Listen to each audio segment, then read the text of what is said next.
It's the Linemakers on Sporting News.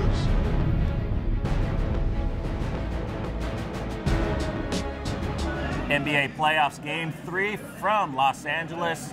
We've got the Lakers welcoming the Spurs. Welcome to the Linemakers on Sporting News. I'm Micah Roberts with Rick Heron. Rick, I think I'm about to jump off board with the Lakers here. I've been championing their efforts, and they've played as well as I think they can play, but I think what I've seen out of the Spurs so far is they've elevated their game from what we saw the last 6 weeks of the regular season.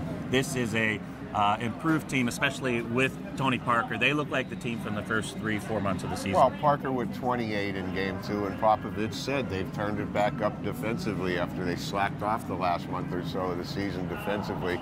And I think everybody's jumping ship, Micah. The game opened at Spurs 3. It's already up to Spurs 4.5.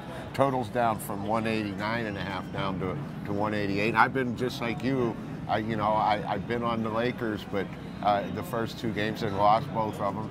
The thing that bothers me is that the press conference after they, well, first of all, Nash and Blake could both be out tomorrow night. And that's where that rise in the number, and it'll probably go higher once it's confirmed that Nash isn't playing. I do believe Blake is going to be out. Okay, but they seemed demoralized, even D'Antoni in the press conference after the game. He just didn't.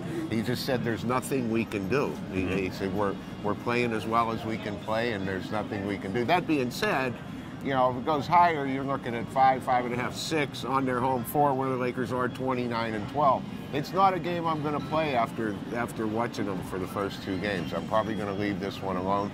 Maybe lean to the under again. Yeah, and that's happened twice already, the under. But Gasol and Howard, they have done as expected. They haven't played below expectations or above it, but kind of as expected. They've done their thing. The problem that's hurting them is scoring from the outside, and they haven't been able to get those outside shots. They've played the Spurs competitively in both games, and now it gets even worse if both Blake and Nash are and they did beat them here 91-86 on the next to the last day of the season without Kobe.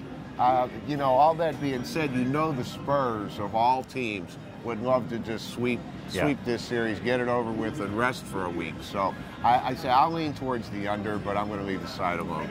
Lean towards the under.